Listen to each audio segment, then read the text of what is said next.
Welcome. Today I wanted to talk to you guys about some thrifting tips. I have recently discovered a real love and passion for secondhand finds, and I just wanted to talk a little bit about what that looks like. Maybe you're not a thrifter, maybe you're new to the whole game, you're watching everyone across the internet find stuff on Facebook Marketplace and in their local thrift stores and Goodwills, and you're like, I just don't have the patience. You know, I don't have the eye. I definitely used to be you, like very recently. So I just wanted to share some tips and hopefully get you on board with this whole wave, because it's a wave, you need to ride it. Let's jump right in. My first tip is to go with an open mind and go often.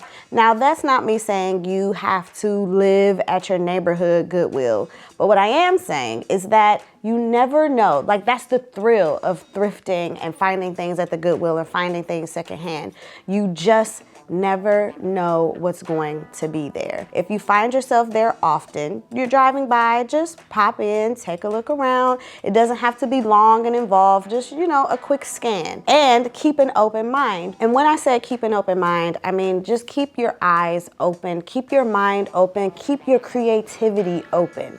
I would feel like when I went in thrift stores, all I saw was someone else's junk, like someone else's discarded trash, stuff that they didn't want. But when I really took the time to look around, try and see things from a different angle, I found it was much easier to find things. One of my favorite finds is actually a lamp. Lighting is a really great place to start. A lamp can easily be changed with a coat of paint, a DIY hack like adding a little bit of baking soda and painting the lamp a different color, adding a different lamp shade. So I think if you keep an open mind and try and pick a category of something that you can envision being something else, it's a great way to start, and a great way to start like, okay, I see I can take this $6 lamp and bring it home, put a new lampshade on it, and suddenly it has a new life in my home. There's actually a lamp that I didn't get once at the Goodwill that literally still haunts me.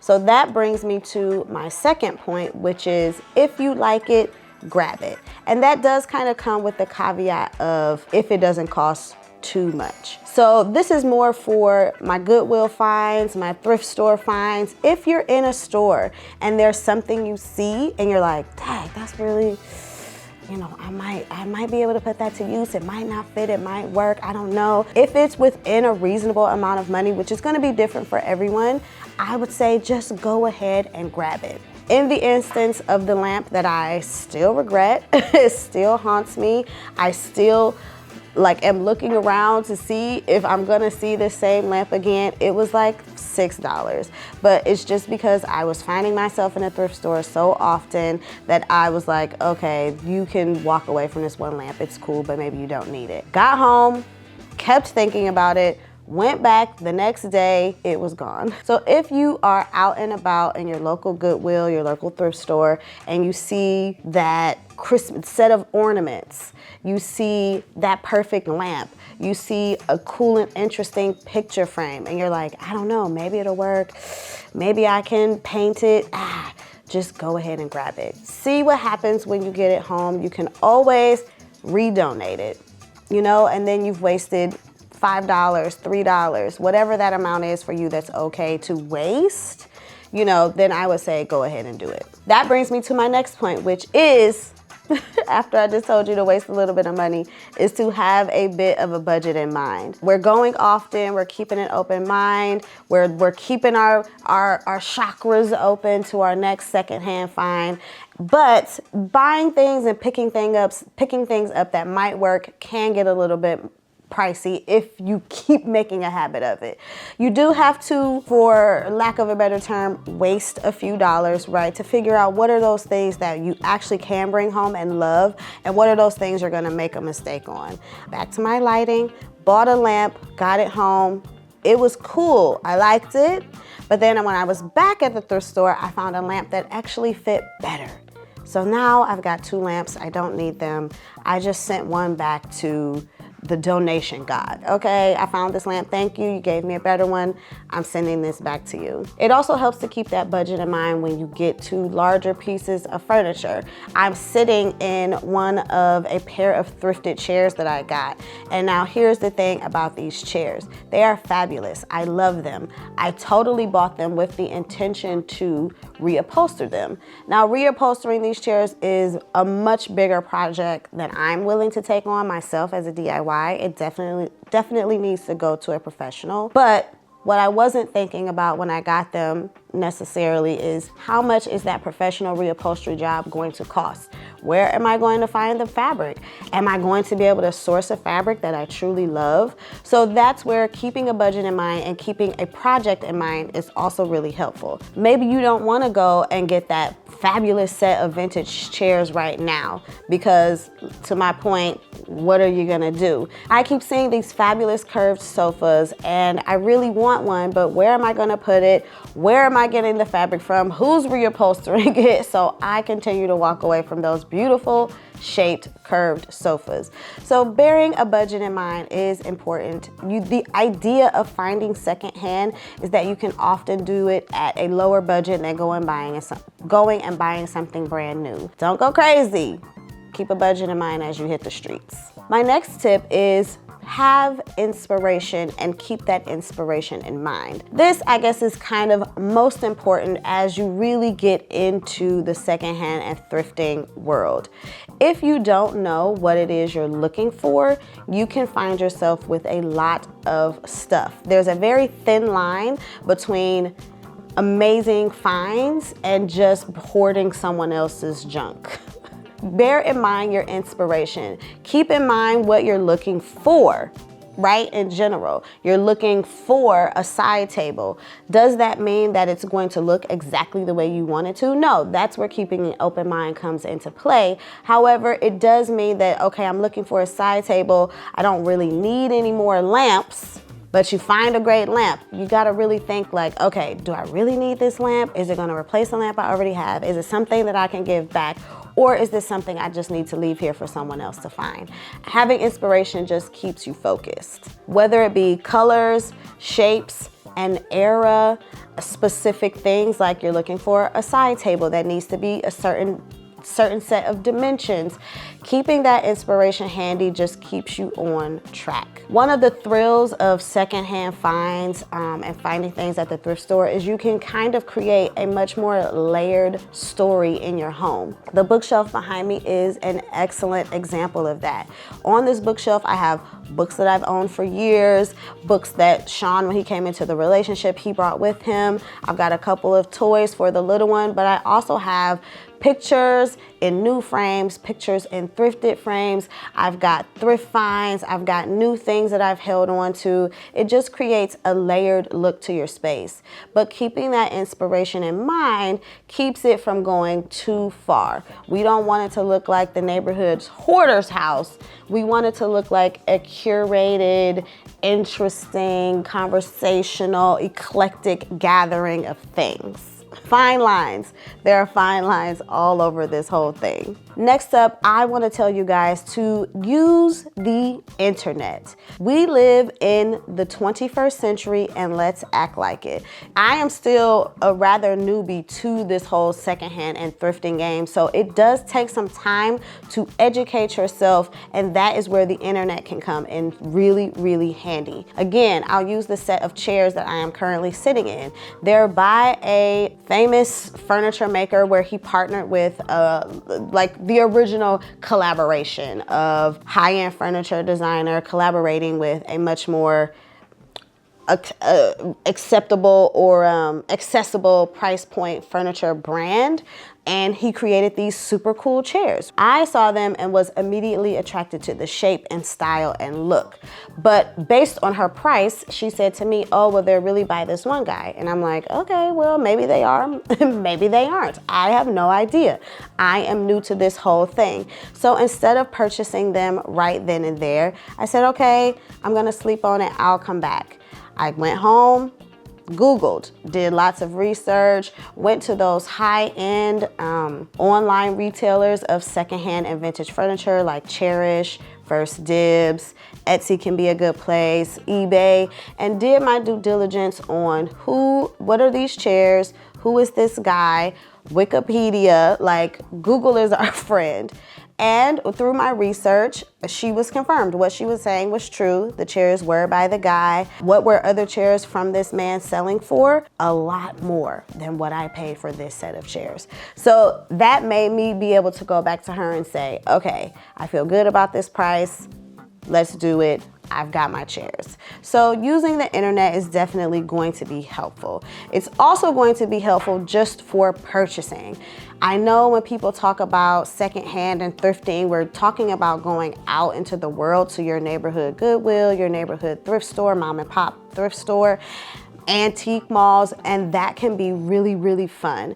It can also be super overwhelming. When you're in an antique mall, I went to my first one a couple of weeks ago and I was like, oh my goodness, this is so much stuff. And how do you know what's the stuff that you actually want as opposed to the stuff that you think is just really cute at the moment? Overwhelming. Here's where the internet can come in handy because you don't have to leave your house to find secondhand finds. Facebook Marketplace and Etsy and eBay, and if you are a more high-end shopper, First Dibs and Cherish are great ways to find secondhand items. I have found a number of things on Facebook Marketplace. I've also sold a number of things on Facebook Marketplace because, again, I believe in giving back to that thrifting secondhand God. You gotta make a deposit in order to get your blessings. Facebook Marketplace is an excellent way to find so many things local to you. There are also places and sellers there who will ship things, but in my experience, I have found vintage dealers through Facebook Marketplace. They will post one or two items, and then when you really take a little deeper dive, you're like, oh, you sell vintage things. I've also discovered vintage stores around me that might be mom and pop or just be smaller, right? And you haven't heard of them. They'll often post some things on Facebook Marketplace, and once you get into a conversation, they're like, oh, well, you can come on into my shop and take a look at these other things that I have. And you're like, oh, well, I'm really into what I've seen you post on the internet. Yeah, I might want to pop into your shop. So it's not just finding a piece here and finding a piece there. It can open up a broader avenue to secondhand shopping. But that's not to mean like there are just this person and that person selling one-offs.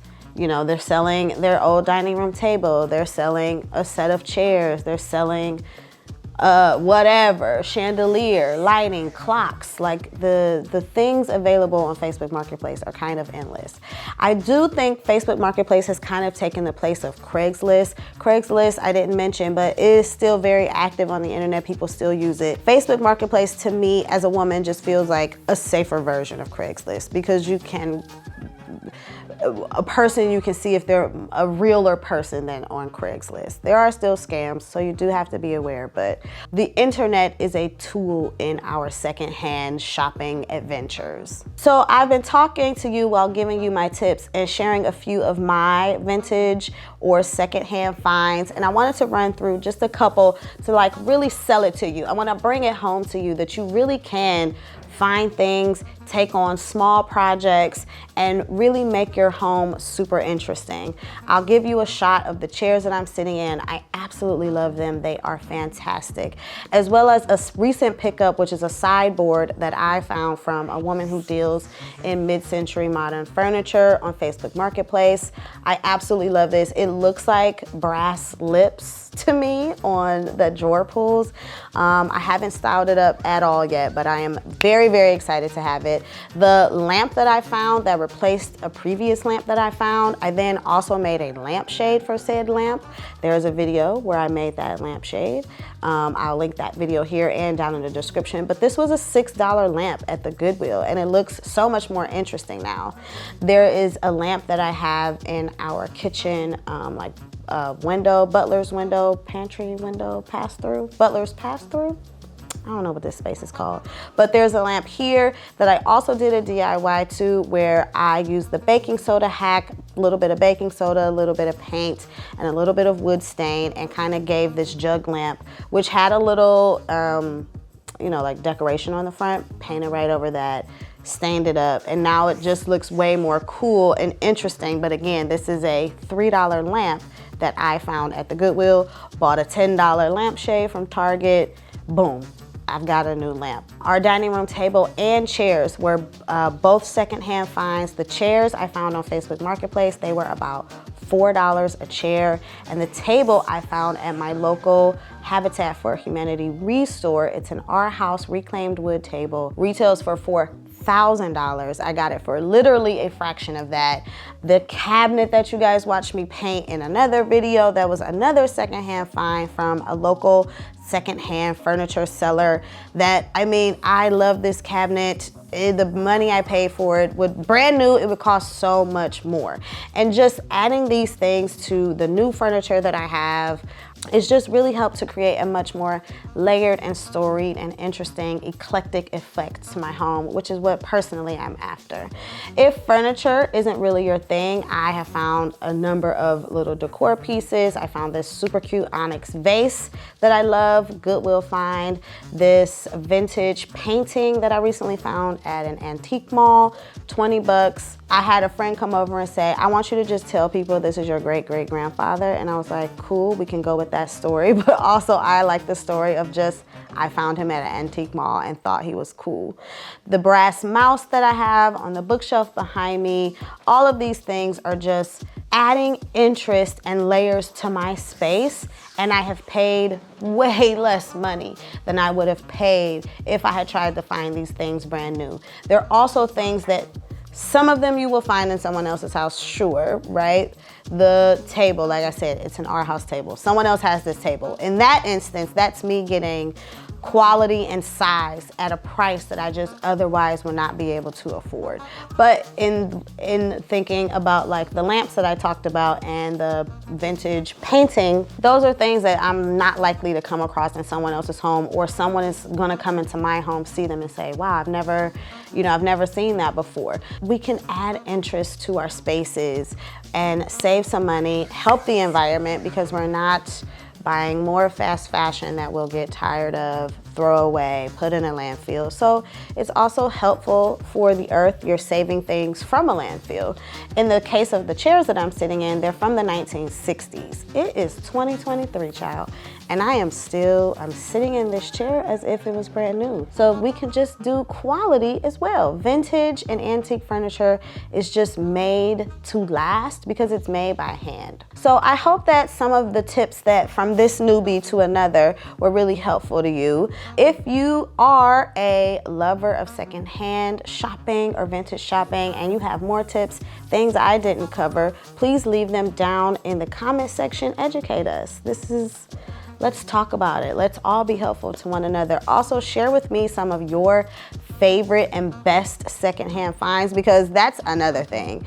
When you start getting into this and you get with other people who are also into it, everyone has a story about that thing that got away, my lamp at the Goodwill, their favorite and best find. I'm torn between my chairs and my sideboard, but that's the joy of it, right? It has an immediate story for your home, which just makes it more interesting to you and more interesting when people come over and you're able to share that story. I hope you found this video helpful. There is an accompanying blog post. I've started a blog, guys. I'll link it down in the description, so take a look. If you can't reference this video when you're out in the Goodwill, you can pull up the blog and say, what did Celia tell me to do? What did she say? What were the tips? Reference it.